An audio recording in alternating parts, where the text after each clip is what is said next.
कि पंचायत राज दिवस को मार्च 5 तारीख रु एप्रिल 24 तारीख को घुंचाइबा एवं मार्च 5 बदल रे एप्रिल 24 तारीख रे पंचायत राज दिवस ओडिशा रे पालन हबो बोली राज्य सरकार को निष्पत्ति ये गोटे बीजेपी रो राज्य सरकार गोटे हीनमन्यता बिजू बाबूंकर एही पंचायत राज दिवस 3 दशंधि धरी पालन हेई आसुची ओडिशा रे एवं जेते बेले 2000 मसीहा रु 2009 मसीहा पर्यंत बीजेपी रो मेंटो सरकार थिला सेते बेले मध्य आमे ओडिशा रे मार्च 5 बिजू बाबूंको जन्म जयंती दिन पंचायत राज दिवस पालन करी आसुतिलु। बिजू बाबू जने स्वाधीनता संग्रामी थिले, जने राष्ट्रनीतिज्ञ थिले एवं भारत वर्ष रे सी एपरी एक नेता थिले जहांको मृत्यु रे जहांको देहांत रे 3 गोटी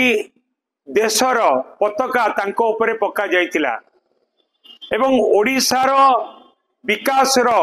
विश्वकर्मा थिले बिजू बाबू एवं सेही परि जने महान व्यक्ति तांकर जन्म जयंती रे आमे मार्च 5 रे प्रत्येक वर्ष पंचायत राज दिवस पालन करू एवं बिजू बाबूंको जन्म जयंती रे पंचायत राज दिवस पालन करिवार कारण होची कि समग्र भारत वर्ष रे त्रिस्तरीय पंचायत राज व्यवस्था बिजू बाबू ही आरंभ करथिले। भारत वर्ष रे प्रथम नेता बिजू बाबू जे कि ओडिशा रे त्रिस्तरीय पंचायत राज व्यवस्था करथिले एवं क्षमतार विकेंद्रीकरण करिकी पंचायत रे गाँ रे लोक प्रतिनिधि हाथ रे क्षमता देकी पंचायत रो किपरि उन्नति हबो ता पई पदक्षेप नैथिले बिजू बाबू। बिजू बाबू कहउथिले पंचायत रो जे प्रतिनिधि से माने होउचंती पंचायत रो मुख्यमंत्री। बिजू बाबूंकर ए त्रिस्तरीय पंचायत राज व्यवस्था द्वारा पंचायत रे सरपंच, पंचायत समिति सभ्य एवं जिला परिषद गठन करिबा सृष्टि हेतिला एवं क्षमतार विकेंद्रीकरण हेतिला। ग्रामांचल विकास रो गोटे बाट फिटितिला बिजू बाबूंको द्वारा जे कि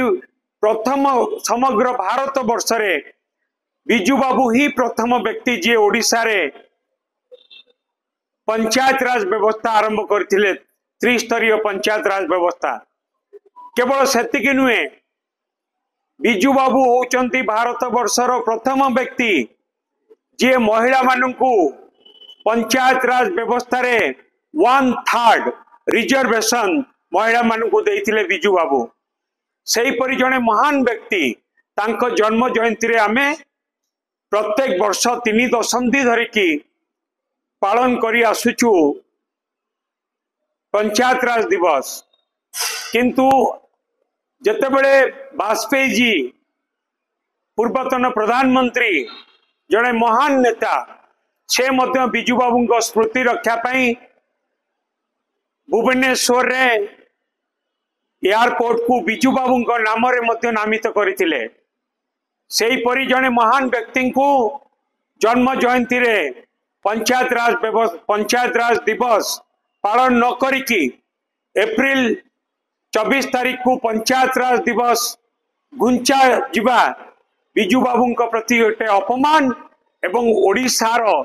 ओडिशा प्रति अपमान, ओडिशार प्रत्येक जनसाधारण को पई अपमान। जो माने बिजू बाबू को भल पाती एवं जो मानक ओडिशावासी 4.5 कोटी लोक बिजू बाबू हृदय रे